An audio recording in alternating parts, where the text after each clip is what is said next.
தருமபுரி மக்களவை தொகுதி நாம் தமிழர் கட்சி வேட்பாளர் அபிநயாவை ஆதரித்து அக்கட்சியின் தலைமை ஒருங்கிணைப்பாளர் சீமான் 4 ரோடு சந்திப்பில் தேர்தல் பிரச்சாரத்தில் பேசி வருகிறார். அதனை தற்போது நேரலையில் காணலாம். இந்த இடஒதுக்கீடு வகுப்புவாரி பிரதிநிதித்துவ முறையை இந்த நாடெங்கிலும் பயணம் செய்ய வலியுறுத்தி மண்டல் கமிஷன் ஒன்றை உருவாக்க வைத்த பெருந்தகை நம்முடைய ஐயா ஆனமுத்தவர்கள். அதற்கு பிறகு இந்த சமூக நீதியை வலியுறுத்தி வந்தவர் நம்முடைய ஐயா மருத்துவர் ராமதாஸ் அவர்கள்.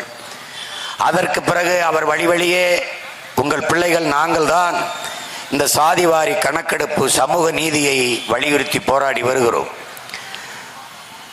அந்த காலத்திலேருந்தே சட்டநாதன் அறிக்கையெல்லாம் குப்பையில் போட்டுவிட்டு கிடப்பில் போட்டு விட்டது இந்த திமுக அதன் ஆட்சி தான்.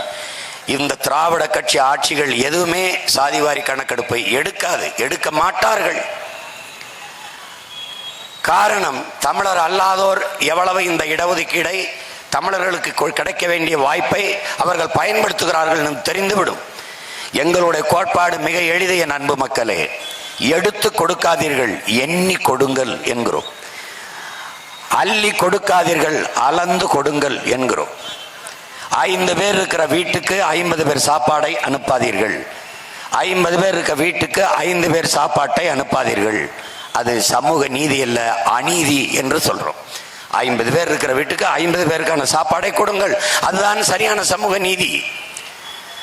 அறிவார்ந்த தமிழ் சமூக மக்களே, என் அன்பு தம்பி தங்கைகளே, ஒரு ரேஷன் கார்டுக்கு ஒரு குடும்ப அட்டைக்கு 10 கிலோ அரிசி என்றால், ஒரு வீட்டில் ஒரு வயதான பாட்டி இருப்பாள், அவள் ஒரு குடும்ப அட்டை வைத்திருப்பாள், அவளுக்கு 10 கிலோ அரிசி.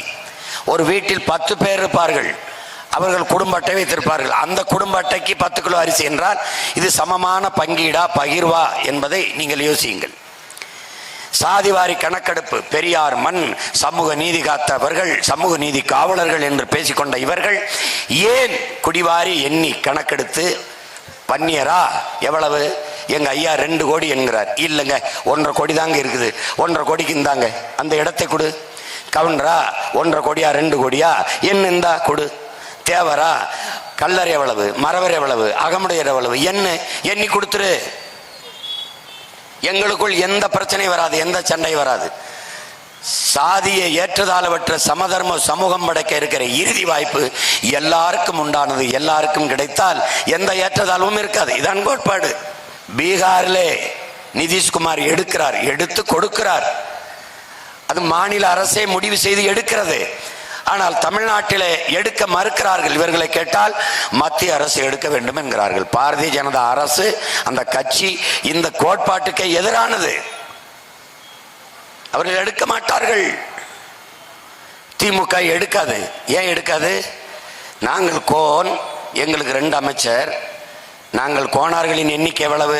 ஆனால் ஐயா ஸ்டாலின் அவர்கள் வீட்டிலேயே 2 அமைச்சர், நாட்டுக்குள்ள எங்களுக்கு 2 அமைச்சர், அவர் வீட்டுக்குள்ளே 2 அமைச்சர். இது எந்த மாதிரியான சமூக நீதி?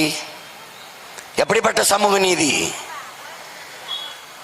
அதனால்தான் உண்மையான சமூக நீதியை நிலைநாட்டுவதற்கு உங்கள் பிள்ளைகள் வந்தால் குடிவாரி கணக்கெடுத்து அவரவர்களுக்குரிய பிரதிநிதித்துவத்தை கொடுப்போம் என்கிறோம்.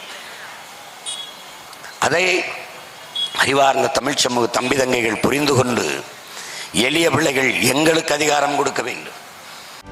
செய்திகளை உடனுக்குடனும் துல்லியமாகவும் தெரிந்து கொள்ள சப்ஸ்கிரைப் பண்ணுங்க.